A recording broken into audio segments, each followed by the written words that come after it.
할렐루야. 제가 이거 좀 벗어도 될까요? 네. 이렇게 너무 시원하게 대답해 주셔가지고 시원합니다. 3일 동안 되게 좋았어요. 어제도 말씀드렸지만 교회가 굉장히 정돈되어 있을 뿐만 아니라 열정이 아주 뜨겁고, 그래서 저도 참 생각하는 게 굉장히 많고, 또 숙소에서 또 밀렸던 많은 일들도 하고, 그래서 너무 좋은 시간을 개인적으로 갖고, 낮에는 좀 걷고 뭐 이런 좋은 시간을 가졌습니다. 목사님과 또 우리 귀한 장로님들과 모든 성도님들께 진심으로 감사를 드리고요. 저희 교회 놀러 오시면 맛있는 거 사드린다고 제가 목사님께 약속했으니까 오시면 됩니다. 제가 첫날 저녁에 동일한 성령의 감동도 다른 해석을 할 수 있다는 말씀을 드렸죠. 그래서 성령께서 바울이 가는 곳마다 너가 예루살렘에 가면 어떤 환난과 결박을 당할지 모른다는 감동을 계속 주셨을 때, 바울은 죽더라도 가라는 쪽으로 해석했고, 바울의 제자들, 예수님의 제자들은 가면 절대 안 된다로 해석을 했단 말이죠. 그런데 결국은 다 함께 동의해서 바울이 예루살렘에 가는 것을 축복하며 기도 중에 보내는 좋은 공동체를 가졌다는 이야기를 했어요. 저는 제 자신을 보더라도 그렇고, 또 우리 교육자들을 보더라도, 또 우리 성도님들을 보더라도, 저희 교회 케이스에서 신앙생활에서 여러 가지 중요한 넘어야 될 고비들이 있다면 그 중에 하나가, 제가 말을 좀 만들어 봤는데 유보적 피상성이다, 이렇게 생각을 하게 됐습니다. 유보적 피상성이다. 그게 무슨 말이냐면 일단 9월쯤 이렇게 9월 10월 되면 이제 교육자님들이 분주해지잖아요. 내년에 교육부서 뭐 찬양대 무슨 봉사활동 여러 가지 거로 이제 일꾼들이 더 필요하단 말이죠. 그리고 이제 올해까지만 하려고 또 작정하는, 지금부터 좀 작정하고 내년부터는 못할 것 같아요. 지금 말하려고 지금 기도로 준비하는 분들 계시죠. 그래서 새로운 일꾼들이 필요한데, 이제 교육자님들이 이렇게 얘기하잖아요. 그러면 좀 너무 잘 맞고 은사도 있는 것 같은데 꼭 좀 해달라고 얘기하면 굉장히 많은 대답이 뭐냐면 좀 볼게요, 이거예요. 좀 상황 좀 볼게요. 그때 가봐서요. 한 12월쯤 가봐서요. 이렇게 얘기한단 말이죠. 근데 그건 옳은 대답이 아니에요. 그러니까 이게 일단 유보하는 거죠. 그러니까 하고 싶지 않다는 표현 혹은 부담스럽다는 표현, 그걸 함으로써 나에게 내가 기쁨을 더 얻을지 내가 지금 확신할 수 없거든요 라든지 뭐 여러 가지 이유로 유보적으로 대하는 거죠. 그렇지만 그건 굉장히 피상적이에요. 실제로 대답을 한다면 그래요? 제가 그렇게 진짜 보였어요? 저라면 이렇게 묻겠어요. 목사님, 전사님, 진짜 저 위해서 기도해 보셨어요? 그러면 대부분의 경우에 제가 기도해보고 다시 올게요, 이렇게 얘기할 거예요. 그러니까 그런 관계가 생기길 바래요. 목사님 진짜 저 위해서 기도해 보셨어요? 눈 땡그랗게 뜨고 얘기를 하세요. 근데 목사님이, 교육자님이 했다, 기도했다, 진짜로 기도하고 응답받을 수 있거든요. 했다 그러면 저도 진짜 기도해 볼게요. 이게 맞는 거예요. 근데 가봐서요, 그때 가봐서요, 이게 이제 막연하게 피상적으로 유보하는 거죠. 제가 3일 동안 보니까 이 청라은혜교회는 그래 큰 교회, 대형 교회는 아니잖아요. 근데도 이렇게 찬양을 잘하는 분들이 물론 3명이 전부인지는 모르겠지만 그래서 하여튼 너무 감동을 했어요. 근데 어쨌거나 제가 가만히 생각해 보니까 저는 이제 저희 교육자들과 우리 평생 같이 가자, 이제 이런 식으로 이제 얘기를 많이 해요. 그리고 또 교육자들도 제가 은퇴할 때까지 끝까지 같이 있겠다고 한 교육자들이 한 태반은 돼요. 근데 어떤 때 진짜 마음에 안 드는 경우가 있거든요. 그래서 나는 너희들 진짜 철석같이 믿는다, 항상 이렇게 얘기해요. 난 너희들 철석같이 믿는다, 이렇게 얘기해. 제 자식 같은 이제 우리 교육자들도 많이 있으니까. 그러면 그렇게 말은 했지만 진짜 마음에 안 들 때는 이 친구는 아무래도 올해까지만 해야 될 것 같아. 그래서 좀 말해야 될 것 같아. 올해까지만이라고. 근데 그렇게 생각하다가 제가 철석같이라고 썼던 그 말은 무슨 뜻인가를 생각해 보니, 아무리 내가 철석같이 믿었어라는 말도 내가 원하는 수준에서 너가 해준다면 이라는 조건을 건 말이라는 것을 알았어요. 철석같이 믿는다, 그 말은 뭐죠? 내 마음에 좀 안 들고 내 생각이랑 좀 안 맞더라도 좀 더 기다려준다는 게 철석같이잖아요. 근데 우리는 보통 철석같이 믿었는데 너 이럴 수 있어? 이런 말을 할 때 보통 철석같이의 의미는 너가 내가 원하는 대로 하는 한에서 믿어줄게라는 의미로 우리들은 철석같이라고 표현을 해요. 굉장히 피상적이죠. 그리고 유보적이죠. 너 하는 거 봐서 이거잖아요. 우리는 다 그거예요. 너 하는 거 봐서. 심지어 하나님에 대해서도 하나님이 하시는 거 봐서요.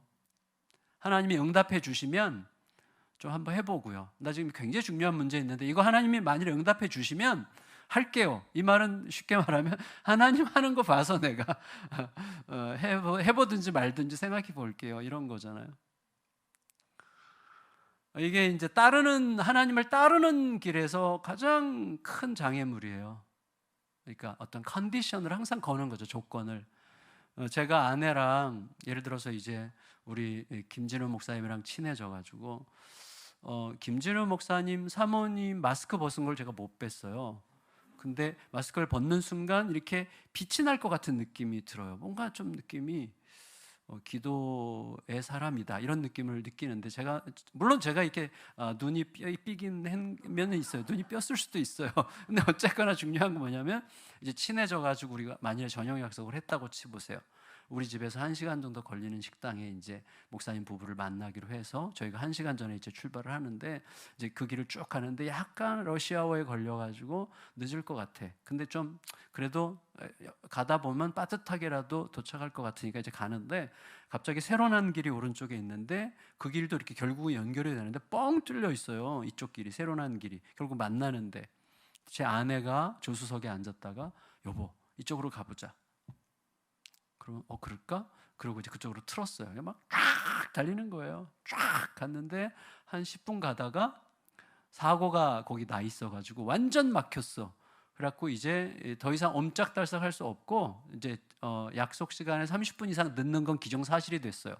그럼 저는 다혈질이거든요. 그러면 어떻게 다혈질의 특징이요? 입이 딱 다물어져요. 딱 앞만 보고 가만히 있어요.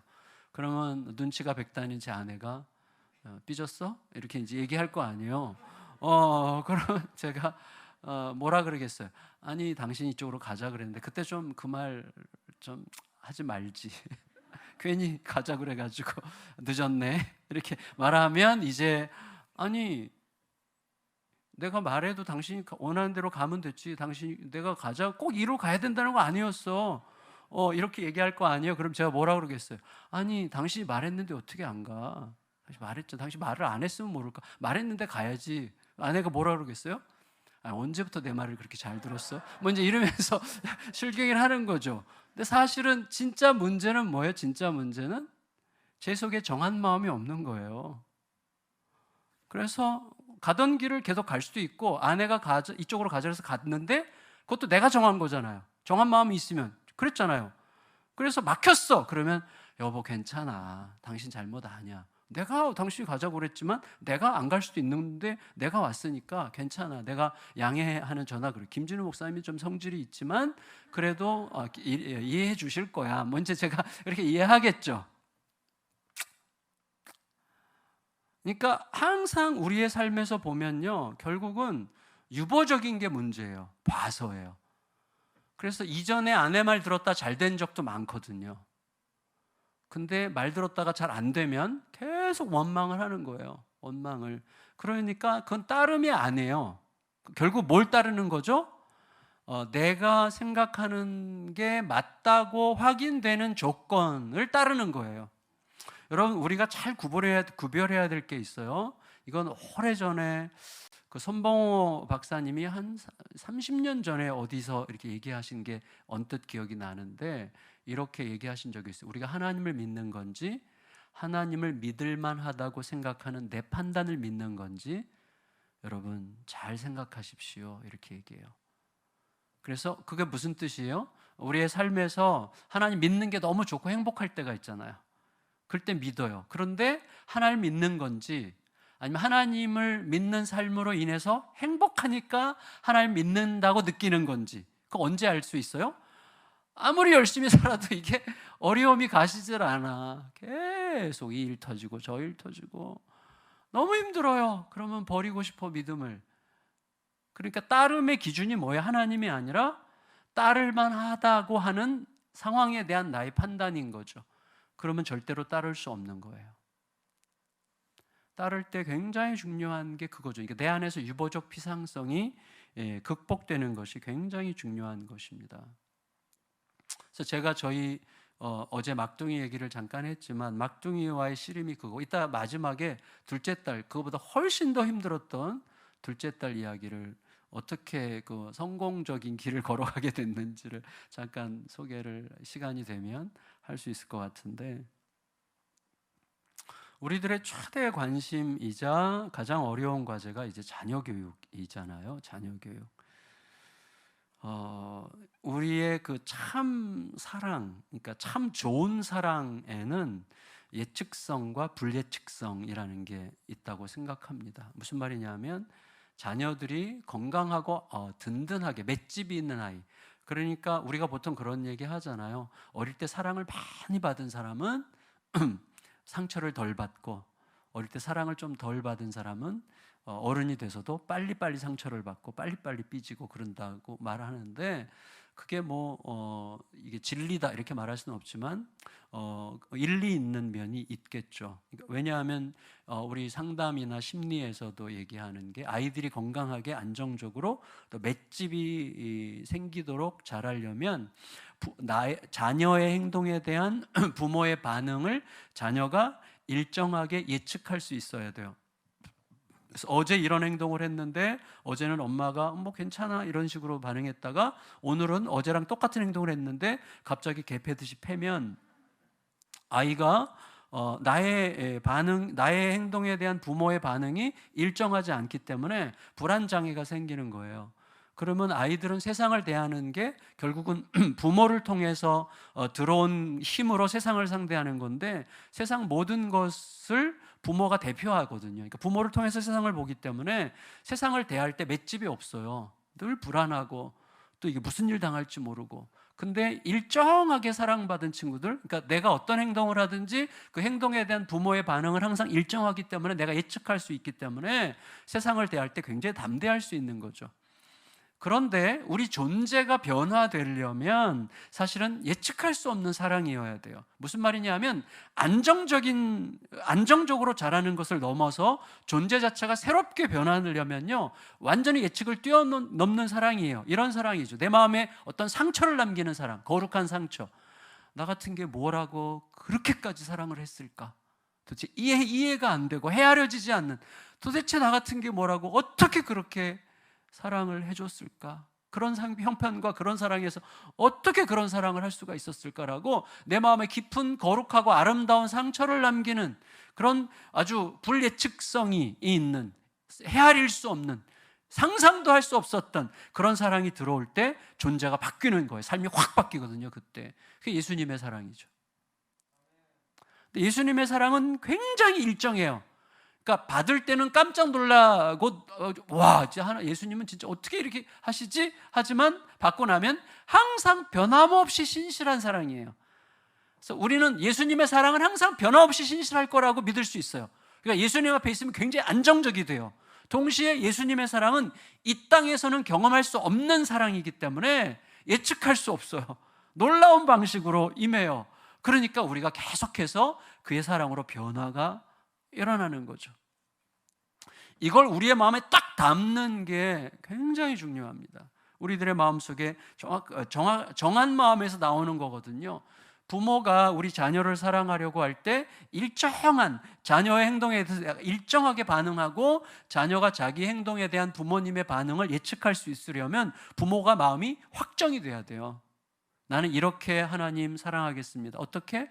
나를 사랑하신 그 사랑으로만 사랑하겠습니다라고 마음이 정해져야 돼요. 근데 감정을 따르면 기분이 좋았다가도 나빴다가도 뭐 빌려준 돈 받을 때와 빌려준 돈 못 받을 때 우리 아이에 대한 나의 태도가 달라지잖아요. 그러니까 그런 감정과 상황과 현실이 나를 움직이면 아이들이 예측할 수 없어요. 그러니까 예측성, 사랑의 예측성이라는 것은 내 속에서 확정이 돼야 돼요. 마음이. 불예측성도 마찬가지예요. 예수님이 나를 사랑하신 사랑으로 사랑해야지. 그럴 때 상대방이 상상도 못했던 사랑이 가는 거예요. 예수님이 나를 사랑하신 게 그런 사랑이니까. 그러니까 예수님의 사랑, 이 예측성이라는 것은 안전이고, 그다음 불예측성이라는 건 변화예요. 세상은 안전과 변화가 함께 있을 수 없어요. 그래서 교회에서도 안전을 추구하는 분과 변화를 추구하는 분이 만나면 항상 충돌하거든요. 놀랍게도 예수님 안에서는 두 개가 합쳐지는 거예요. 굉장히 예측할 수 있는데 예측할 수 없어요. 마치 사랑과 정의가 함께 있기가 굉장히 어렵지만 예수님의 십자가는 사랑과 정의인 것처럼, 사랑이면서 정의인 것처럼, 그래서 예수님 안에서만 우리들은 진정으로 온전한 밸런스가 있는 캐릭터가 형성이 되는 거예요. 예수님을 따라갈 때만 진짜 균형 잡힌 성품이 형성이 되기 시작하는 거죠. 우리들의 삶은요, 우리가 기대하는 어떤 결과를 바라보면서 그 결과가 나올 만한 오늘의 행동을 하면서 살아가는 삶이죠. 그래서 열심히 살아요. 열심히 사는 이유는 그 열심히 사는 것에 걸맞는 어떤 결과를 기대하기 때문이거든요. 그런데 나는 열심히 살았는데 기대했던 결과가 안 나오면 우리가 이제 당황하게 되는 거죠. 그 대표적인 케이스가 우리 집에서 어떻게 이런 애가 나왔을까, 이런 거죠. 저희 부부가 제일 많이 했던 얘기거든요. 제 아내는 장녀로서 정말 열심히 살았던 모범적인 여인이시고, 저는 굉장히 이제 무질서하게 살았지만 그래도 뒤늦게 회개하고 신학교를 가가지고 신학교 가서부터는 참 정말 그야말로 오직 말씀과 기도로, 그러지 못했지만 하여튼 살려고 애를 쓰면서 그래도 뭐 그렇게 나쁘게 살지 않은 것 같은데, 도대체 우리 집에서 어떻게 이런 애들이 나왔을까? 큰 애는 스스로 알아서 잘하는 스타일이었고, 근데 둘째, 셋째는 진짜 이게 상상할 수 없는 캐릭터예요. 저희가 그냥 너무 오랫동안 당황하면서 지냈는데 우리 안에 있는 무엇이 나온 거겠지. 우리가 미처 모르거나 우리 안에 감춰져 있었던 게 뭔가 나왔겠지라고 이렇게 계속해서 서로 위로하긴 하지만 너무나 당황스럽고 힘든 거예요. 그래서 그런데 이 각 가정에서 있을 법한 우리 집에서 어떻게 이런 애가 나왔을까 하는 게 우리나라 교회의 이야기예요. 여러분, 전 세계적으로 우리나라만큼 그러니까 대한민국의 성도들에게 가장 어울리는 단어는 충성과 헌신입니다. 그러니까 전 세계적으로 성도님들 중에 충성과 헌신이라고 하는 측면에서 이렇게 탁월하게 그 단어가 어울리는 그 나라는 한국밖에 없어요. 한국의 교회밖에 없어요. 다른 나라 성도들에게 충성, 헌신 이런 건 조금 좀 덜 어울려. 한국의 성도들은 막 헌신하고 충성하고, 목사님이 좀 집회하는데 지금 뭐 비대면 사회이지만 오십시오. 이거 막 와, 진짜 저희 교회 대예배보다 더 많이 왔어요. 저희 교회 본당은 하여튼 1,000몇백석인데도 이거보다 더 적게 오거든요, 예배. 제가 오라 그래도 안 와, 이것들이. 근데 여기 이렇게 막 너무 충성스럽고 헌신적이고 정말 이게 너무 부러워요, 저는 이런 게. 그래서 저는 근데 성도들이 그러는 것 같아요. 목사님도 교회 오기 싫으면 잘 안 오면서 왜 우리한테 맨날 오라 그래, 이렇게 생각하는 것 같아요. 제가 말할 말은 없어요. 근데 어쨌거나 우리나라의 70년대, 80년대 성도들보다 더 충성스럽고 헌신적인 성도들은 없고, 그게 이제 오늘날 한국 교회의 엄청난 이제 물론 약간 지금 이렇게 쓰러져 가고 있지만 그런 건데, 놀라운 건 뭐예요? 다음 세대가 증발하고 있다는 거잖아요. 다음 세대가 증발하는데 이거는 어마어마한 속도예요. 각 가정에서도, 심지어 지금 이 강의 설교하고 있는 이 강사의 막내딸이 교회를 안 다니고 있잖아요. 물론 이제 스스로 이제 다니기 시작하고 있기 때문에 지금 희망의 조짐은 보이지만, 왜 그럴까요? 그러니까 각 가정에서 애들이 고등학교 졸업하면 안 가는 아이, 그래서 고등학교 졸업하면 대학 가서 교회를 안 다닐 가능성이 굉장히 높다는 게 이미 상식이 됐어요. 남는 애들이 많지 않아요. 그래서 왜 그럴까? 이유가 뭘까? 중고등학교 아이들, 우리 다음 세대를 왜 잃어버리고 있을까 하는 이제 질문을 하면서 그래서 오늘 히스기야 얘기를 하게 된 거예요. 히스기야는 보통 굉장히 중요한 신앙의 모델일 수 있지만 오늘 저는 히스기야를 좀 깔려고 하는 거예요. 왜냐하면 히스기야는 꼼꼼하게 열왕기서를 꼼꼼하게 읽어보면요, 히스기야는 다윗보다도 위대한 면이 많아요. 그러니까 굉장히, 그러니까 왜냐하면 다윗 때보다도 히스기야는 나라가 완전히 초토화된 상태에서 왕이 됐어요. 히스기야의 아버지는 아하스거든요. 근데 아하스는 여러 나라들 틈에서 좌충우돌하고 여러 나라의 침공을 받고 막 그다음에 다른 나라들과 막 척을 지고 굉장히 괴롭힘을 당하면서 그다음에 그 당시에 최강국이었던 아수르에게 아부하면서 아수르의 도움을 받으려고 했지만 아수르로부터도 버림을 받아요. 그 나라 전체에 우상으로 가득 채우고, 그리고 우상으로 가득 채우면서도 나라도 경제적으로, 사회적으로, 뭐 문화적으로 완전히 막 그 짓밟히는 어떤 그러한 상황 속에서 히스기야가 왕이 됐단 말이에요. 25살에. 그러니까 25살이 될 때까지 나라가 피폐해지는 것을 여실히 보면서 왕이 됐어요. 그랬던 이 히스기야가 아버지의 신앙의 노선으로부터 완전히 갈아타면서 아수르를 대적하고, 그리고 누구 편에 섰어요? 하나님 편에 선 거예요. 그래가지고 종교 개혁을 일으키고, 그 다음에 이미 쓰러져가는 북이스라엘 사람들끼리까지도 초청해가지고 유월절을 재생하고, 그 다음에 교사들을 일으켜서 성경 교사들을 막 파견해서 성경을 가르치고, 어마어마한 역사를 이루은 사람이고, 아수르 군대의 20만 대군을 단번에 물리치잖아요. 기도를 통해서. 그런 대단한 인물인데 중요한 것은 뭐냐면, 그렇게 하나님 앞에 충성과 헌신을 다했고 신실했던 히스기야의 아들이 남유다 역사상 가장 사악한 왕이었어요. 므낫세. 그래서 하나님께서 남유다 왕국을 용서하시려고 해도 므낫세 때문에 내가 용서할 수 없다라고 말씀하실 정도로 므낫세는 굉장히 악한 왕이었어요.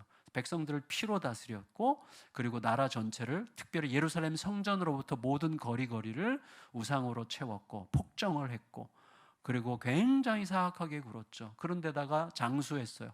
50년 넘게 55년 동안 왕위에 있으면서 나라를 완전히 말아먹는 왕이 바로 그 대단한 신앙의 인물 히스기야의 아들이었다는 이 참 비극적이고 그다음에 충격적이고 그리고 의아한 이 현실을 생각하면서 도대체 이유가 뭐였을까, 이런 생각을 좀 해보게 됩니다. 일단 우리가 너무 단순하게 어느 가정에서 어려움이, 자녀 세대에 어려움이 있을 때 뭐가 있겠지, 뭐 부모한테 무슨 문제가 있겠지라고 너무 쉽게 생각하는 것은 너무 위험합니다. 콩 심은 데 콩 나고 파 심은 데 팥 난다는 말을 상식적으로 할 수 있지만 이거는 나에게는 적용할 수 있는 거예요. 근데 다른 사람에게 함부로 적용하는 것은요, 정말 정말 위험합니다. 예, 그건 절대로 할 짓이 아니에요. 왜냐하면 가만히 보면 굉장히 훌륭한 부모 밑에서도 이상한 아이가 나올 수 있고, 굉장히 좀 덜 훌륭한 부모님 아래서도 정말 탁월한 아이들이 나올 수 있거든요. 그 신비가 있어요. 거기에 우리가 알 수 없는 뭐 어떤 요소들이 있기 때문에 그냥 뭐 어떤 가정이 어렵다 그러면 와, 부모한테 무슨 문제가 있을 거야, 이렇게 너무 단순하게 욥의 친구들처럼 그렇게 단순하게 인과응보적으로 생각하는 습관에서 빨리빨리 벗어나야 됩니다. 우리는 다른 사람에 대해서는 굉장히 유보적이어야 돼요. 나쁜 의미 말고 좋은 의미로 기다려줄 줄 알아야 돼요. 시간이 필요해요. 좀 더 기다려야 돼요. 그리고 함부로 판단할 수 없어요. 그러나 적어도 내 문제에 관해서는 원인을 찾아야 돼요. 내 문제에 관해서는 굉장히 치열해야 돼요. 그래서 저는 히스기야가 마치 나인 것처럼 이 말씀을 묵상하게 됐어요. 하나님을 제대로 따르지 못하게 하는 이 원인은 정한 마음이 없는 건데, 내 정한 마음이 없다고 하는 것이 언제 제대로 드러나는가 하면 존재의 위기가 왔을 때 드러난다고 할 수가 있어요. 그러니까 이렇게 평범할 때는 잘 모르죠. 매사가 좋을 때 우리가 다 늘 아는 상식이잖아요. 그냥 다 좋고 좋을 때는 잘 안 드러나는데 어떤 위기가 탁 오면 이제 드러날 가능성이 훨씬 더 많은 거죠. 근데 히스기야의 일대일생의 위기는 아수르의 침공이 아니었고 질병이었어요. 자, 이제 상황을 좀 설명드리고 이제 점점 본문으로 들어가 보도록 하겠는데, 지금 히스기야의 입장을 한번 생각해 보세요. 그럼 히스기야가 충분히 이해가 돼요. 근데 이해가 되면서도 거기에 어떤 굉장히 핵심적인 굉장히 중요한 문제가 있어요. 그게 뭔지를 좀 잘 한번 생각해 보세요. 히스기야가 아까 아버지 아하스의 그 나라를 완전히 엉망진창으로 만들었던 그때의 왕이 돼서 나라를 잘 이렇게 다졌는데, 아수르가 히스기야의 아버지가 좀 알랑방구꼈던 아수르에게 히스기야는 반기를 들었거든요. 그러니까 아수르가 괘씸죄를 적용해서 쳐들어왔어요. 그래서 히스기야 완전히 이렇게 꼼짝달싹 못하게 하고 엄청난 수치를 주죠. 그래서 예루살렘에 20만 군대가 포위해가지고 굶어 죽게 만들려고 하고, 그 다음에 백성들, 예루살렘 백성들에게 계속 막 그 히스기야를 막 모욕을 주죠. 니네 왕 거짓말쟁인 거 니네 모르냐? 걔 믿을만하지 못해 하면서 또 니네 왕 히스기야가 뭐 맨날 하나님 그러는데, 야, 하나님이 니네 지켜줬으면 우리가 여기까지 왔겠어? 뭐 이런 식으로 하면서 막 엄청나게 비아냥거리면서 막 백성들 앞에서 히스기야를 완전히 짓밟죠. 그때 히스기야가 어떻게 했어요? 그들이 그 아수르 왕이 보낸 편지를 들고 성전에 올라가서 편지 펼쳐놓고 하나님 앞에 하소연하잖아요. 하나님밖에 없습니다. 진짜 지금 어디에도 소망을 둘 수 없고 하나님밖에 없습니다. 기도했을 때 그 다음날 천사가 내려와서 아수르 군대 18만 5천 명을 몰살시켰잖아요. 그러면서 위기에서 벗어났어요. 자, 그러면 생각해 보세요.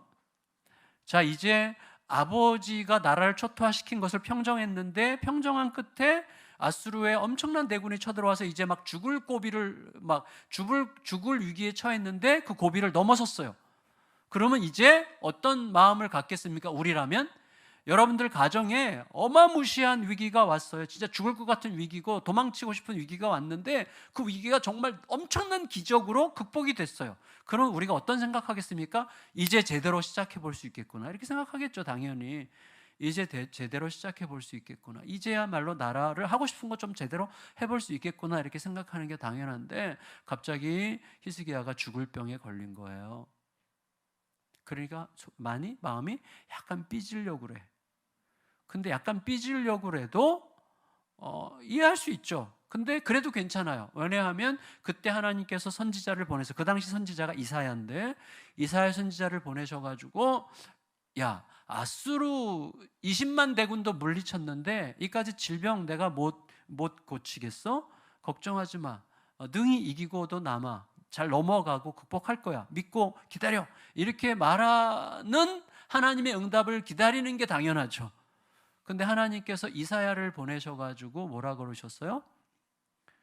이거 죽을 병이야, 못 나을 거야. 그러니까 집안 정리하고 있어.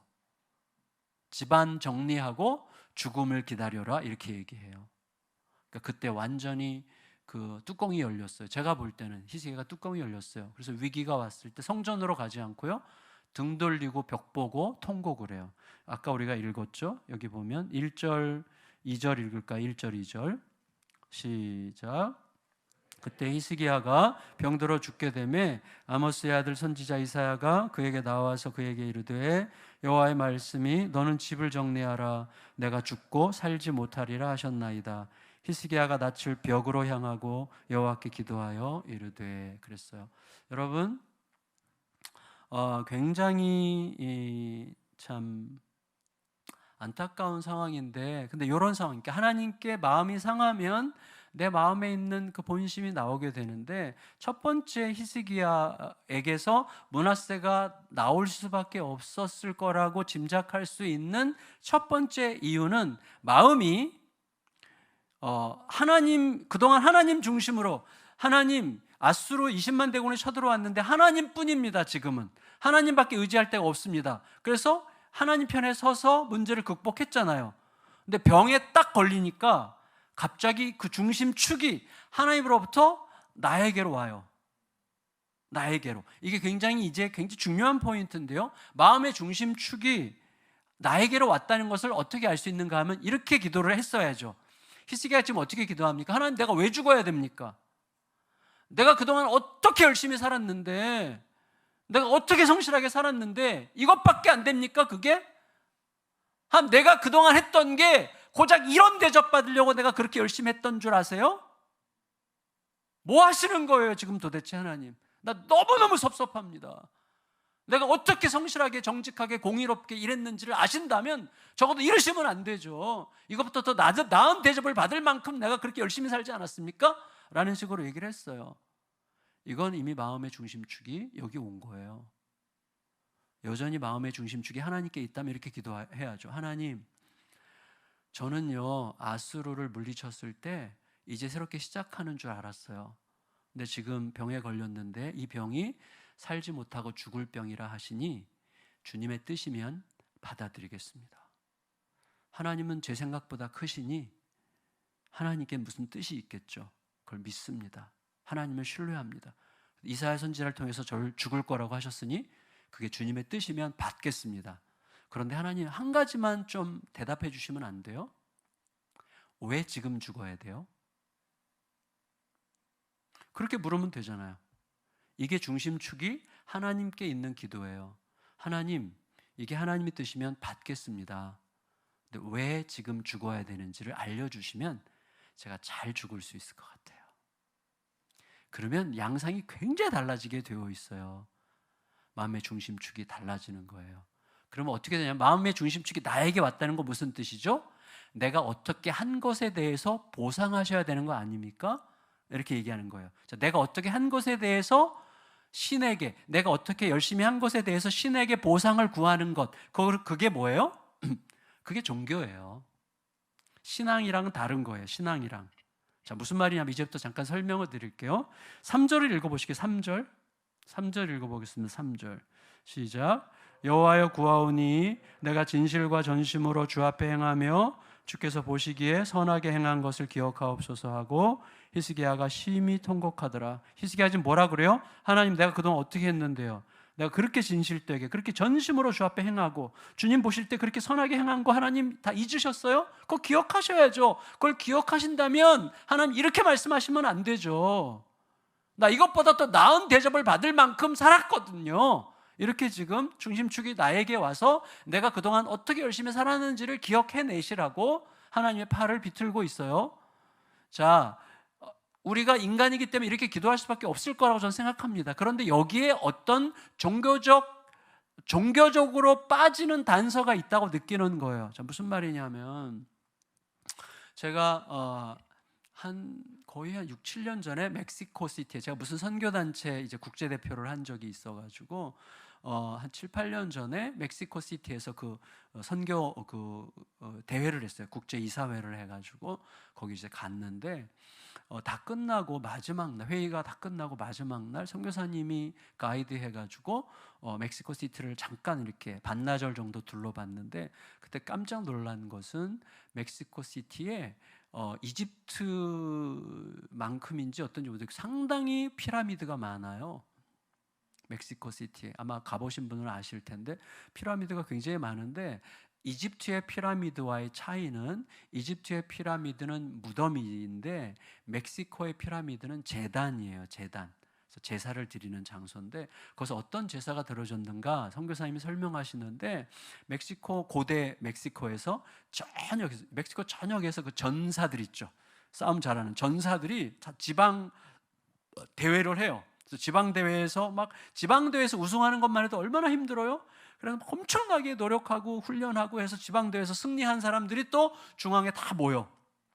그래서 거기서 막 격투를 해가지고 최종 우승자를 뽑아. 그러니까 우승자는 정말 대단한 땀과 피와 눈물을 흘린 사람 아니에요. 그러니까 엄청난 대가가 치러진 사람이죠. 이 사람이 우승하고 나서 이 사람에게 주어지는 일은 뭐냐면 이 사람이 산채로 배를 갈라요. 우승자의. 그래서 배를 갈라서 심장을 꺼낸대요. 펄떡거리는 심장을 꺼내서 그걸 신에게 바친다는 거예요. 근데 그 자리에 가려고 그렇게 애를 쓰고 대가를 치르는 거예요. 이유는 그렇게 심장이 펄떡거리는 심장을 신에게 바칠 때 그가 신의 아들이 된다는 거예요. 신의 아들은 곧 신입니다. 그래서 신의 대열에 들어간다는 거예요. 그러니까 적어도 만일에 그렇게 해서 우승한 자는 배를 가르고 나면 신의 아들이 된다가 아니라 집 한 채 줄게. 그럼 누가 그 짓 하겠어요? 미친 짓이지. 100만 원 줄게. 누가 하겠어요? 적어도 신이 된다고 하니 그런 대가를 치르는 거죠. 맞죠? 자, 이게 종교예요. 자, 종교는 뭐냐면 절에 가서 50번 절하는 거랑 5,000번 절하는 거랑 어떤 것이 더 신에게 더 많은 그 보상을 기대할 수 있는 행동인지 우리가 다 알죠.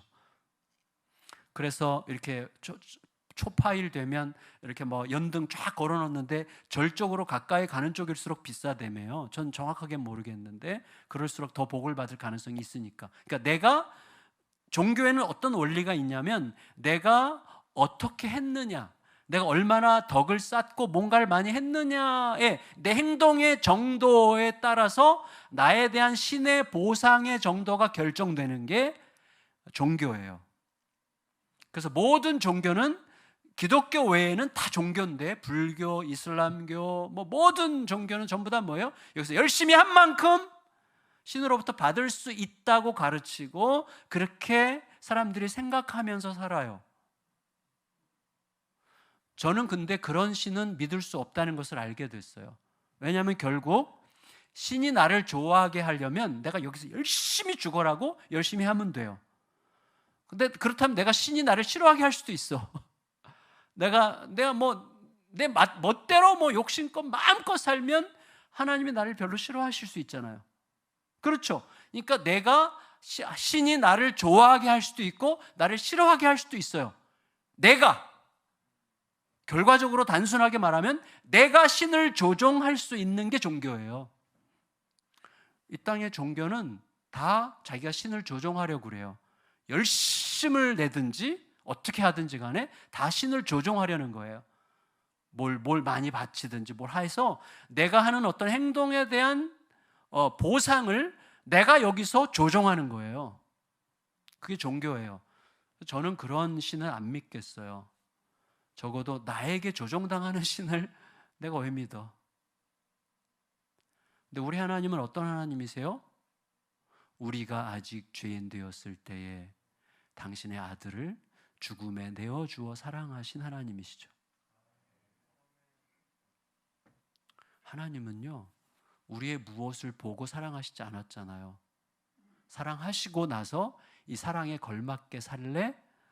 라고 하시는 거죠.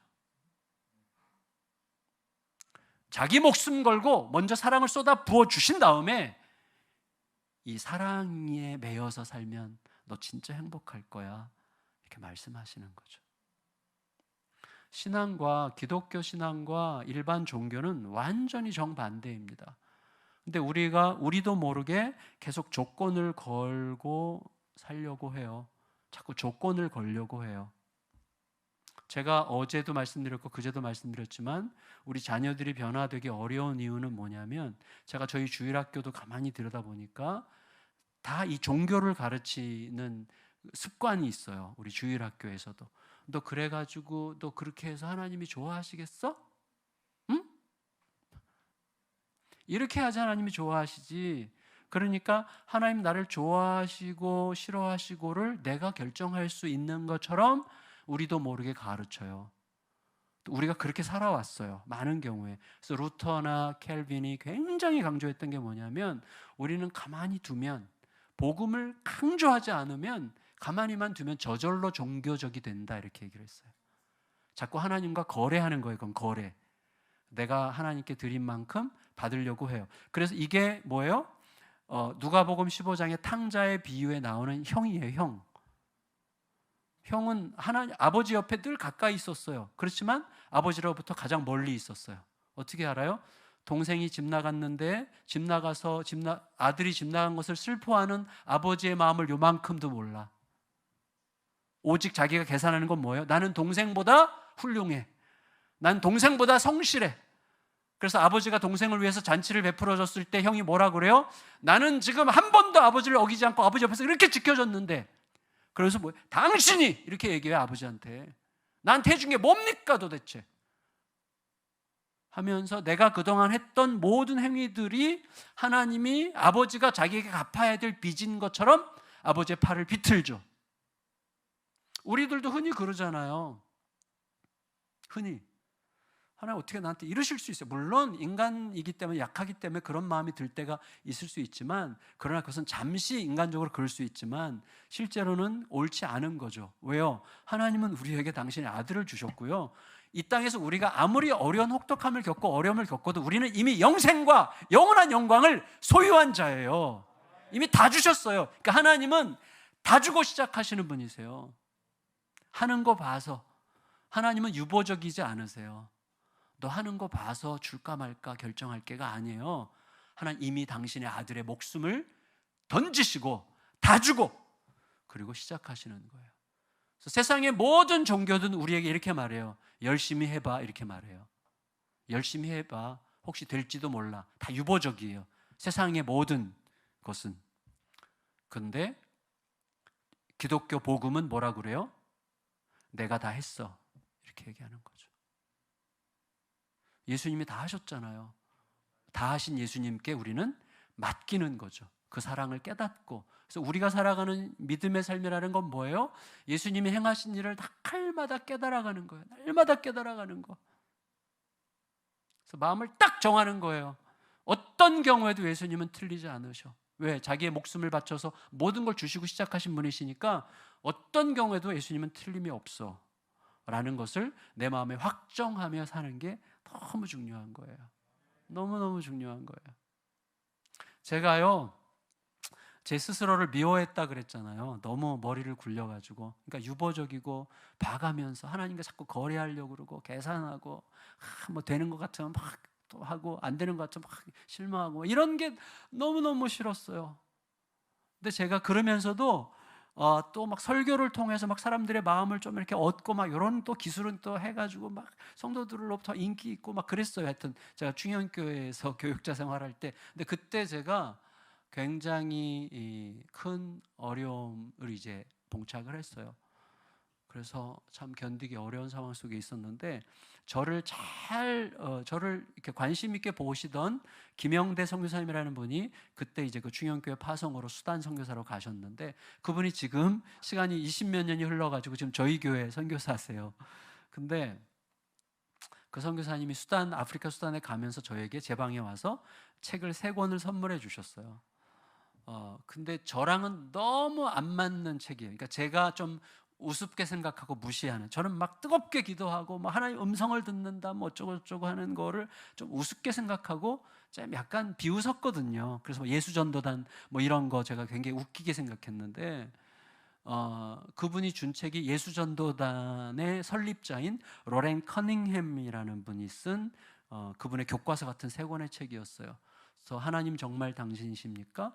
내 신을 벗으라, 벼랑 끝에 서는 용기인가? 이 3권의 책을 갖다 주셨는데, 제가 이렇게 보면서 이거 내 스타일 아닌데 그랬어요. 그랬더니 이 선교사님이 가시면서 일단 재밌으니까 한번 다 보세요 그랬어요. 근데 일단 읽기 시작했는데 진짜 완전 재밌는 거예요. 완전 소설책이야. 뻥이 얼마나 많은지 막 구라가 막 꽉 차 있어요. 제가 볼 때는. 그래가지고 근데 너무 재밌어서 3일 만에 3권을 다 읽었어요. 근데 약간 의심이 됐어요. 2가지가 의심이 됐는데, 뭐 굉장히 의심되는 게 많았지만 2가지가 뭐냐, 하나는 이거예요. 로렌 커닝햄이 하와이에서 이제 그 젊은이들과 막 선교 여행을 하다가 어느 날 돈도 뭐 다 먹을 거 돈 다 떨어지고 이제 식사 때가 됐는데 막 배에서 꼬르륵 소리 나는데 먹을 것도 없고 돈도 없고 아무것도 없으니까 그때 로렌 커닝햄이 젊은이들에게 우리가 찬양은 할 수 있지 않냐. 그래서 막 방파제 위를 걸으면서 막 찬양하면서 방파제 위를 걷는데 갑자기 바다에서 물고기들이 막 뛰어 올라와 가지고 방파제 위에 물고기들 올라와서 그걸 잡아서 잡수셨다는 거야. 야, 진짜 이상한 구라가 이렇게 너무 심하다 이거는. 그래서 제가 여름에 휴가를 2주를 주셨어요. 제가 그때 기획실장을 하고 있을 텐데 휴가를 주셨어요. 2주를. 그래가지고 그 당시에 마치 저희 막내 처제가 하와이 호놀루루에 살았어요. 그래서 제 아내랑 딸이랑 이렇게 같이 갔어요. 가가지고 2주 지내면서 저는 가서 하루 거기서 지내고 이틀째인가 다시 비행기 타고 거기서 다시 비행기를 타야 그 오러렌 커닝햄이 있는 빅 아일랜드라고 코나 섬이라는 데 있어요. 거기까지 또 가야 돼요. 그래서 제가 혼자 갔어요. 갔는데 이제 이분은 뭐 워낙 저 세계적으로 바쁜 분이니까 없어요. 못 만나고 그분 친구들 만나서 뭐 얘기 저 얘기 조금 그냥 되지도 않은 영어 가지고 막 열심히 물어보고 거기서 막 All Nations Worship이 있어가지고 거기 막 40몇 개국에서 온 사람들이랑 같이 예배드리고 막 이렇게 하면서 그냥 뭐가 있긴 있는 것 같은데 아직도 의심스럽다. 그러고 이제 다시 돌아왔어요. 근데 오자마자 그때가 생각나가지고 처제한테 얘기했어요. 야, 처제 하나만 물어보자. 우리가 같은 교회에서 자라가지고 이제 그냥 동생이에요. 야, 여기 하와이에서 물고기들이 막 방파제로 올라오고 막 그런 뭐 이상한 일이 있냐? 그랬지. 그러는 거예요. 처자가 단번에. 그럼 예, 가끔씩 그런 거 있어. 막 엄청나게 막 수천 마리씩 막 이렇게 올라온다는 거예요. 근데 영상을 봤어. 그 영상 찾아보면 있어요. 영상이 물고기들이 막 뛰어 올라와요, 방파제로. 그래서 제가 그때 굉장히 충격을 받았어요. 그래서 이게 가능한 거구나.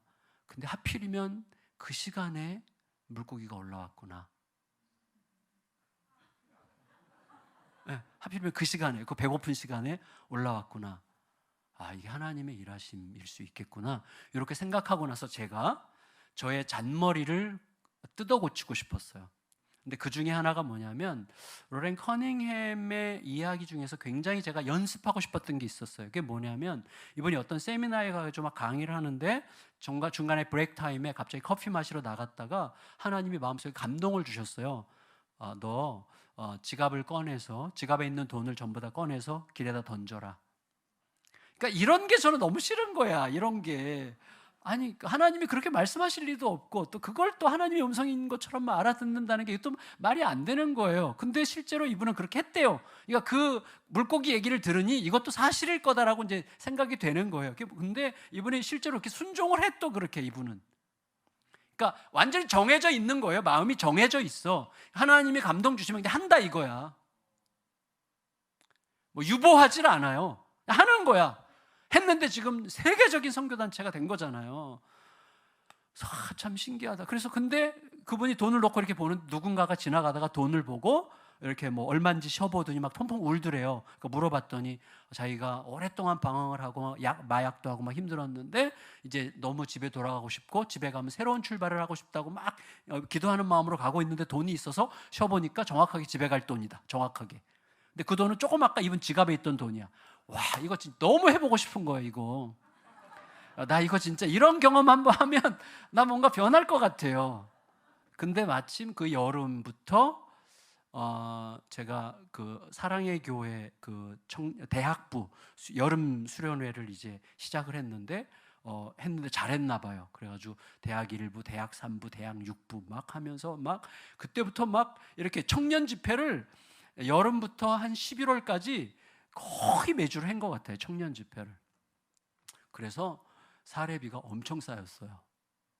근데 계속 기도를 하는 거 하나님 이거 누구한테 줘야 됩니까? 누구한테 줘야 됩니까?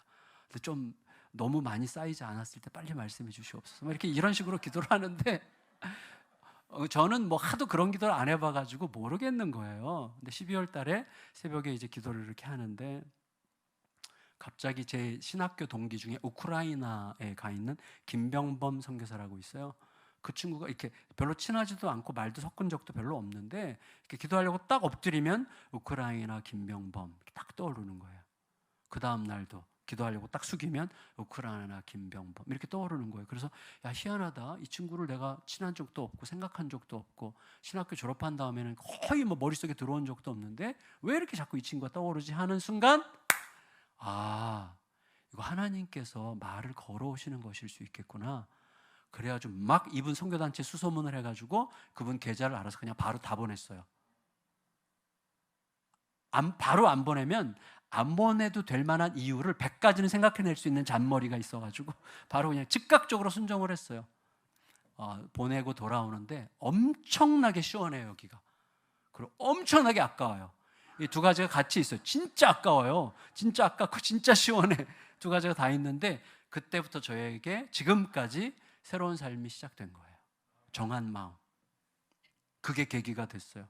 이게 어떤 일이 생겼냐면요, 이게 참 신기한 일인데, 그 다음날 아침에 제가 그때 이제 안산 동산교회를 옮긴 직후인데 김인중 목사님한테 반해가지고, 김인중 목사님이라고 혹시 아시는지 모르겠어요. 안산 막 우리는 전도 열심히 하고 막 안산에서 막 일대 변화를 일으킨 한 막 2만 명 공동체를 만든 그런 분인데 정말 뜨겁고 순수한 분이세요. 이분의 늘 기도는 안산 성시와, 안산 성시와. 지지난주에 그분 생신 때 만나서 밥 먹었더니 밥 먹는데 저한테 그러더라고요. 안산 성시와 내가 미친 짓이었어. 내가 너무 교만했던 것 같아. 근데 그때는 저는 막 완전히 반해가지고 저도 맨날 아침마다 안산 성시와를 위해서 막 기도를 했거든요. 막 안산 성시와에서 막 기도를 하는데 갑자기 이건 어떻게 들렸는지 이거 상상하기 어려워요. 아마 그런 경험 있을 거예요. 막 배에서 들렸는지 어디서 들렸는지 너무나 명확하게, 정갑신, 너 오늘부터 돈 걱정하지 않고 살 거야. 이거였어. 제가 은행에 보낸 그 다음 날, 너 돈 걱정하지 않고 살 거야. 근데 저는 내가 듣고 싶은 거를 내 무의식이 간직했다가 지금 나한테 말했구나 이렇게 생각을 했어요. 그리고 집에 갔는데 집에 씻고 이제 출근하려고 하는데 9시에 전화가 왔어요. 백명숙 집사님이라고 안산 동산교회 초등학교 선생님이에요. 전화가 와서 저희 교구도 아니고 다른 교구인데 목사님 오늘 좀 만납시다. 그래서 왜요? 그냥 꼭 뵙으면 한다고. 그래서 제가 그 교회 간지 몇 개월 안 됐을 때, 2-3달밖에 안 됐을 때인데 목사가 그렇게 많은데 수십 명의 목회자가 있는데 저를 보자는 거예요. 잘 알지도 못하는 분이.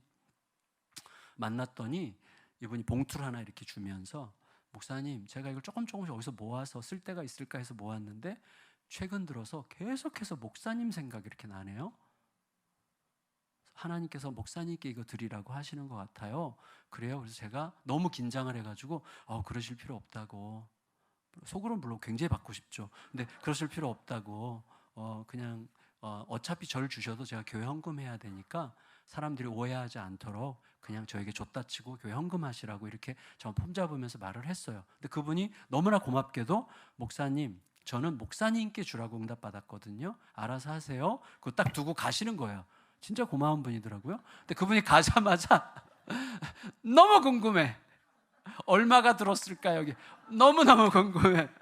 그분이 가자마자 이렇게 열어서 보니까 수표가 2장 들었는데 하나는 500만 원, 하나는 1000만 원이었어요.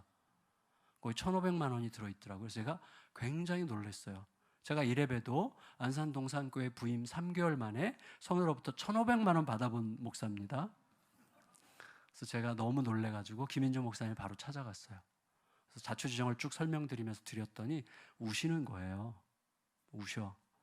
원래 눈물도 많으신데 저는 우리 교회 이렇게 훌륭한 목사가 왔구나라고 감동해서 우시는 줄 알았더니 그게 아니었고, 왜 우시냐면 12월 초부터, 그때 교회가 학교도 하고 하면서 굉장히 빠듯할 때예요. 근데 12월 달부터 농어촌 교회 어려운 분들이 많이 찾아오고, 연말 되면 이제 많이 찾아와요. 그런 교회들은 많이 찾아오는데 그중에 5분 정도가 너무 마음에 걸려가지고, 이분들 한 200만 원씩만이라도 드리면 좀 좋겠다 이런 마음으로 계속 기도를 했는데, 그날이 12월 31일이야. 근데 그날 12월 31일에 1500만 원이 온 거예요. 그러니까 이분이 하나님은 진짜 이렇게 들으시는구나.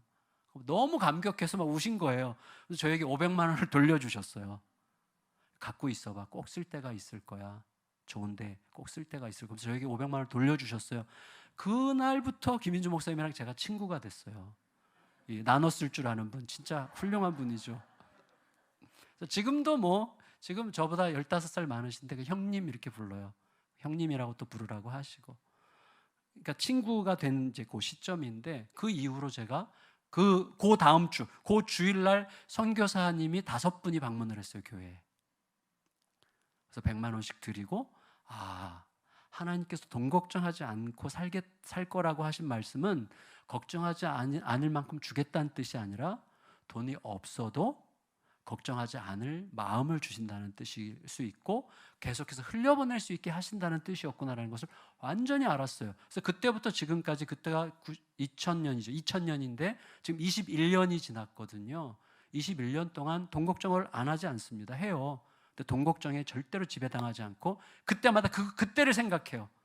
돈 걱정하지 않을 거라고 하신 그 말씀은 현실이야. 빛이 있으라 하시면 빛이 있었고, 돈 걱정하지 않을 거라고 하셨으므로 돈 걱정하지 않을 현실이 임할 것이다. 그러니까 훨씬 덜 두려워하고, 그래서 그때부터 제가 돈에 관해서는 그래서 마음이 정해진 거예요. 돈에는 지금 거의 휘둘리질 않아요. 있으면 그냥 지출하고 없으면 또 주시고, 이게 너무나 생생한 거예요. 예, 지금 뭐 몇천 명 성도가 있어도 그게 그냥 그대로 적용이 되는 거예요. 그대로. 그러니까 참 신기해요. 하나님은 그렇게 하신다. 이런 것을 제가 확실하게 알면서 정한 마음이 생기는 그런 너무나 중요한 기회가 됐다는 것을 여러분에게 말씀을 드리고요. 두 번째 정한 마음은 이거예요. 마음을 하나님 중심으로 딱 정해야 돼요. 지금 내 마음이 지금 쪽 종교적으로 바뀌는 거 아니야? 자꾸 하나님이랑 거래하려고 하는 거 아니야? 다시 말하면 하나님을 사랑하는 자가 아니라 하나님을 사용하려고 하는 자 아니야? 라고 물어야 돼요. 계속해서. 이게 이제 정한 마음의 첫 번째고, 두 번째는 정한 마음이라는 건 뭐냐면 나의 모든 상황을 하나님의 큰 이야기 속에서 보기로 마음을 결정하셔야 돼요. 자, 이게 왜 이렇게 중요한가 하면 보세요. 하나님께서 히스기야에게 몇 년 더 살게 할 거라고 말씀하셨어요? 15년이죠. 그러면 질문을 해야 됩니다. 첫째, 어떤 질문이죠? 왜 살게 하실 수 있으면서 죽을 거라고 하셨지? 맞죠? 그거 물었어야죠. 하나님, 살게 하실 수 있으면서도 왜 그때는 죽을 거라고 하셨는지를 제가 묻고 싶습니다. 둘째, 쓰시는 김에 좀 더 쓰시지. 왜 20년도 아니고 15년이에요. 왜 15년일까? 셋째, 왜 죽을 거라고 하시면서 집안을 정리하라고 하셨을까? 이유가 뭔지 아세요? 므낫세가 몇 살에 왕 됐어요? 12살. 그럼 히스기야가 15년 생명 연장 받은 3년 후에 낳은 아들이 왕이 됐어요. 다시 말하면 너 죽을 거니까 집안 정리해. 그럴 때 히스기야는 후계자가 없었어요. 후계자를 세워라. 다시 말해 이 나라를 너의 나라로 생각하지 말고 나의 나라로 생각해서 너의 다음 세대를 준비해 라는 의미로 말씀하신 거였어요. 그걸 어떻게 할 수 있는가 하면 여러분 6절 보세요. 하나님이 왜 생명 연장해 주셨는지 아세요? 6절 시작. 내가 내 날에 15년을 더할 것이며 내가 너와 이 성을 아스루 왕의 손에서 구원하고 내가 나를 위하고 또 내 종 다윗을 위함으로 이 성을 보호하리라 하셨다 하시니라. 하나님은요, 히스기야 개인의 생명 연장을 위해서 15년 준 거 아니에요. 하나님의 이름을 위해서, 다윗에게 주신 약속을 위해서, 그리고 이 성과 백성을 보호하시기 위해서 15년 생명을 연장시켜 준 거지 히스기야 개인에게 응답하신 게 아니란 말이에요. 그러니까 굉장히 공공적으로, 굉장히 공적으로 응답하신 거예요. 히스기야는요, 자기의 질병 문제를 자기 개인의 문제로 받았어요. 너무나 자기중심적이야. 병에 걸렸으면 하나님 제가 왜 죽어야 됩니까? 라고 묻고 그 다음에 하나님 나 죽으면 이 백성을 어떻게 해야 돼요? 그걸 물었어야죠. 이 백성은 지금 죽으면 이 백성들을 어떻게 합니까? 지금 후계자도 준비가 안 되어 있는데 이 백성들을 어떻게 합니까? 그러면 제가 최소한 후계자를 준비할 수 있는 시간은 주셔야 되지 않을까요? 그러면 그렇지 그거야 30년 그랬을 거예요 아마. 히스기야가 끝내 못 깨닫고 내가 왜 죽어야 됩니까? 억울합니다. 내가 그동안 어떻게 살았는데. 그러니까 딱 자식 낳아서 왕이 계속할 만큼 15년 주셨어요. 하나님은요, 큰 그림 속에서 우리를 대하세요. 하나님은 이스라엘이라는 그 약속의 나라를 보시고 그 나라의 역사를 보시면서 히스기야를 지금 상대하고 계신 거예요. 그런데 사람은요, 자기가 조금 성공한 것 같으면 결국 다 자기 스토리가 되는 거예요.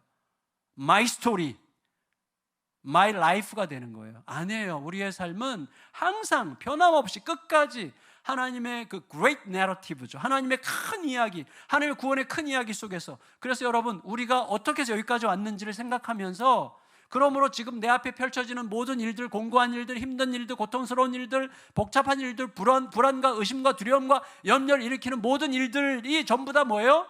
여기까지 나를 끌어오신 하나님의 큰 이야기가 앞으로 어떻게 전개될 것인가 하는 것에 대한 긴 하나님의 이야기의 흐름 속에서 묵상되고 다뤄줘야 되지, 당장 이 문제 갖고 막 실험하고 그럴 필요가 없어요.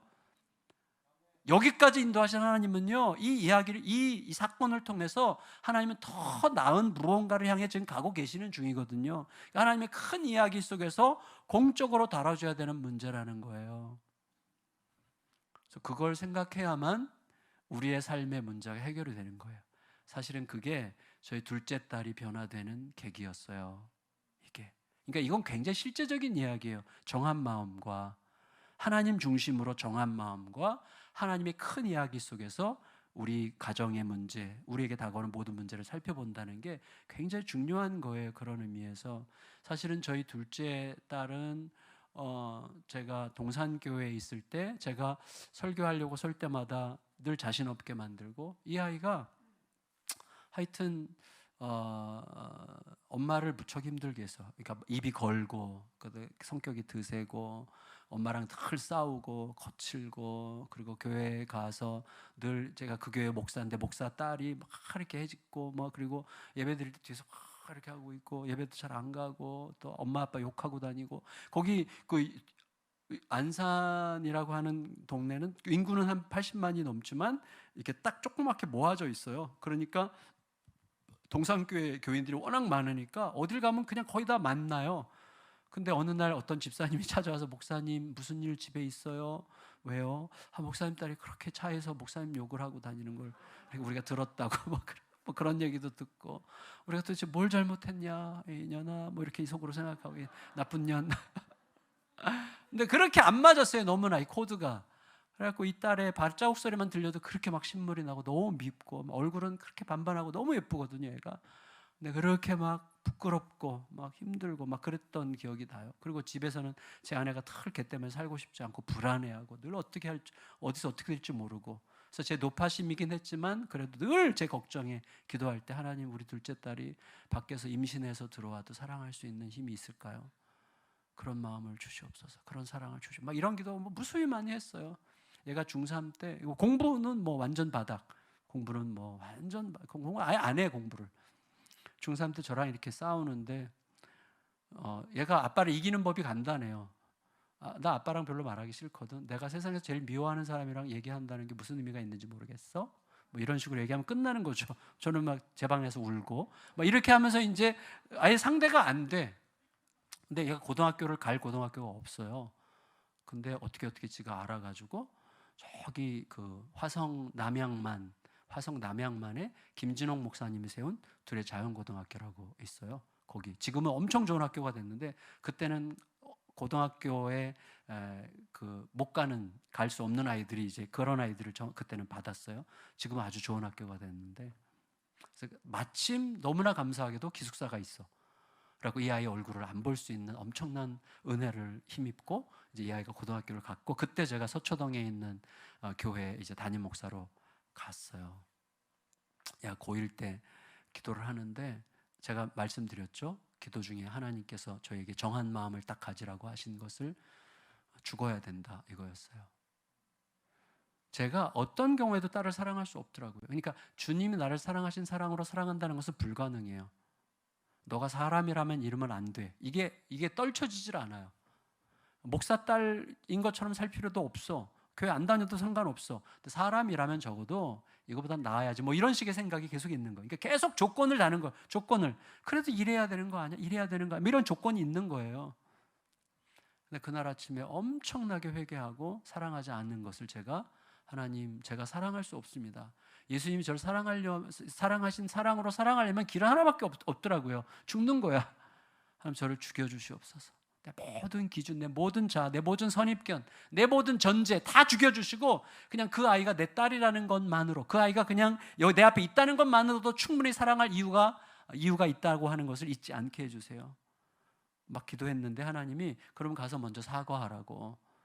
그래서 그날 마침 토요일이어서 딸 앞에 가서 무릎을 꿇고, 아빠가 널 사랑하지 못한 것을 회개한다.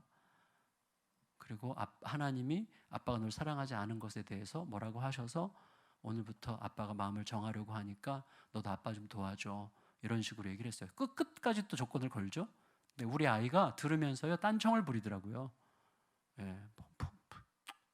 이런 식으로.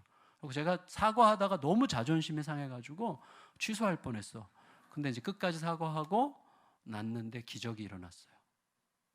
우리 아이가 변한 게 아니라 내가 변했어요.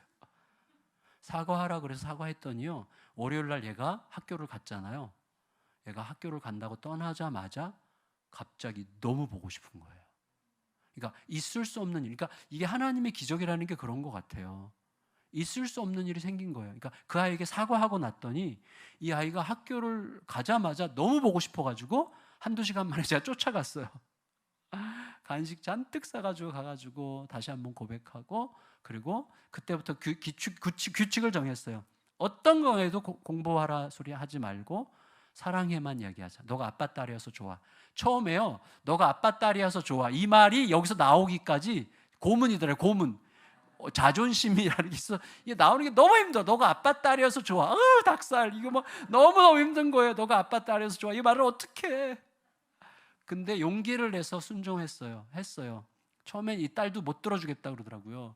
근데 계속 하다 보니까 1년이 지나고 2년이 지나니까 익숙해졌어요. 그리고 조금씩 자연스러워지고 조금씩 허그도 하고 이렇게 됐는데, 고3 때 이 아이가 어느 날 저에게 문자를 보냈어요. 휴대폰으로. 아빠, 세상에서 가장 사랑하고 존경하는 한 사람을 꼽으라면 아빠야. 제가 그 문자를 받고 진짜 완전히 통곡을 했어요. 너무너무 행복했어요. 그러니까 죽어도 좋다 이런 마음이 드는 거예요. 죽어도 좋다. 그래서 저는 딸에게 아무것도 요구하지 않았어요. 고3 졸업할 때 진심으로 얘기했어요. 아빠는 너가 대학 갈 성적도 없지만 대학 안 가도 상관없어. 그러니까 아빠는 너가 그냥 하고 싶은 거 하면 돼. 미용실을 해도 되고 하고 싶은 거 마음대로 하고 너가 행복하면 아빠 그거 충분히. 이거 완전 진심이니까 대학 간다는 거 너무 부담스러워하지 말아라 이렇게 얘기했더니 얘가 무슨 소리야 아빠, 나 대학 원서 낼 수 있어. 어떻게? 우리 학교가 농어촌 특례가 돼. 와, 얘가 선견지명이 있어요. 선견지명. 그래서 농어촌 특례가 되는 학교로 간 거예요. 가가지고 이제 영어과에, 서울대학교 영어과에 원서를 냈는데 한 명 뽑는데 떨어졌어요. 그래갖고 괜찮아, 너가 원서를 낸 게 어디냐 그랬더니 아니래, 자기 2등이래, 대기번호 1번이래. 와, 너 어떻게 대기번호 1번이야? 그랬더니 2명이 냈대요 원서를. 그리고 2명이 내서 1명이 붙고 얘가 떨어진 거야. 둘이서 막 기도를 해가지고 하나님 붙은 애 다른 학교 가게 해 주시옵소서 막 기도를 했는데 걔가 다른 학교 갔어요. 저희 딸아이가 서울대, 물론 약간 남쪽에 있는 서울대야. 천안에 가면 남서울대학교라고 있어요. 굉장히 좋은 학교입니다. 저희 딸이 다니는 학교 무조건 좋은 학교예요. 그래서 거기 학교 가서 1학년 1학기 때 올 F를 맞고, 그 다음에 어떻게 할래? 그랬더니 기다려보세요. 그러더니 1학년 마치고 호주에 가서 1년 워킹 홀리데이 하고 와가지고 2학년 때부터 죽으라고 자기가 돌아오면서 왜 공부해야 되는지 이유를 알았다 그러면서 열심히 공부해서 학교 장학금, 국가 장학금까지 받고, 학교에서 1명 뽑아가지고 회사 차려주는 거기에 뽑혀가지고 또 인터넷으로 회사도 하다가 이제 저희 교회 부목사랑 눈이 맞아가지고 결혼해서 목사님 사모님이 되셔가지고 지금 미국에서 언니가 다니는 교회에 부목사로 저희 사위가 가가지고 언니랑 같은 교회 너무 행복하게 지내요. 결혼하고 나니까 저희 사위를 내가 너무 좋아하는 사위였는데, 부목사였을 때 우리 이 남편보다 훨씬 성숙해요. 하니까 제가 깜짝 놀라요. 갈수록 되는구나, 이걸 제가 알게 되었어요. 이제 정한 마음이라고 하는 것이요 굉장히 중요합니다. 정하고 가는 거예요. 정하고 일정하게. 그렇지만 정한 마음, 예수님을 뜻을 따르겠다고 정하잖아요. 그러면 상대가 깜짝 놀랄 만한 어떤 자리에 가게 돼요.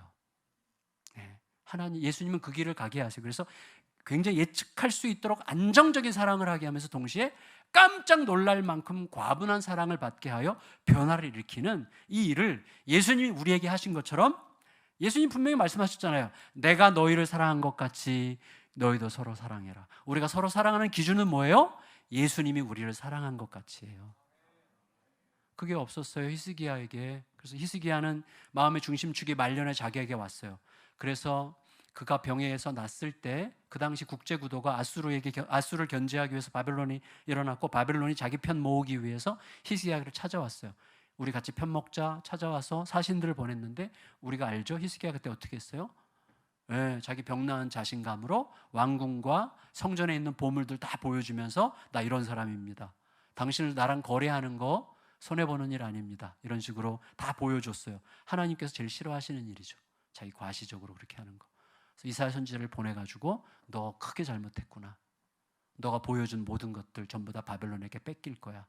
너의 자녀들도 바벨론의 내시로 잡혀갈 거야. 이런 식으로 하나님께서 징계하셨죠. 근데 그때 히스기야가 뭐라 그래요? 내가 살아있는 동안에만 별일 없으면 괜찮아요. 그 마음 아래서 므낫세가 안 나오겠어요? 하나님의 큰 그림 속에서 바라보는 힘이 다 사라졌어요. 정한 마음이 없어요. 내가 살아있는 동안에만 별 문제 없으면 어찌 선하지 않으리요. 이렇게 싸가지 없게 얘기를 했어요. 그러니 므낫세가 안 나오겠어요? 우리 자신을 잘 살펴봅시다. 그래서 따른다는 것은 뭐예요? 정한 마음을 가지고 내가 볼 때에 아닌 것 같아도 하나님 보시기에 옳은 것 같으면 그 길을 그냥 가는 거예요. 따름은 그런 거예요. 따름은 물로 뛰어드는 거예요. 산을 넘는 거예요. 주님과 함께 가는 거예요. 주님 앞에 다소 순진해지는 거예요. 저같이 잔머리가 빠른 사람들은 그래서 저처럼 좀 극단적으로, 저는 로렌 커닝햄, 그 다음에 허슨 테일러, 이런 믿음 선교를 했던 분들의 전기를 읽으면서 그냥 흉내를 냈어요. 제가 하도 안 되니까 막 그대로 막 해본 거예요. 그러다 보니까 거기 있더라고요. 뭐가 진짜더라고 그게. 그러다 보니까 지금은 조금은 더 자연스러워지는 것 같아요. 그런 것처럼 그냥 가는 거예요. 믿고. 어차피 보세요. 어차피 우리가 이 땅에서 다 잃어도 우리는 다 잃어야 영생이야. 다 잃어야 영원한 영광이에요. 뭐가 두려워요? 우리가 두려울 거 아무것도 없어요. 우리는 이미 완전히 보장된 삶을 이미 살고 있다는 사실이 진짜라면 굉장히 새롭게 살 수 있고요. 그때 우리는 상상도 못했던 새로운, 놀라운, 충격적인, 창조적인 삶을 살게 될 것입니다. 그건 너무나 확실해요. 그런 은혜 속으로 깊이 들어가는, 듣고 잘 믿고 믿음으로 확실하게 따름으로 우리 앞에 새로운 삶이 창조되는 것을 보는 사랑하는 모든 성도님들, 우리 청라은혜교회, 또 이 교회를 통해서 이 땅에 그 은혜 역사가 넘쳐나시기를 예수님의 이름으로 축원합니다.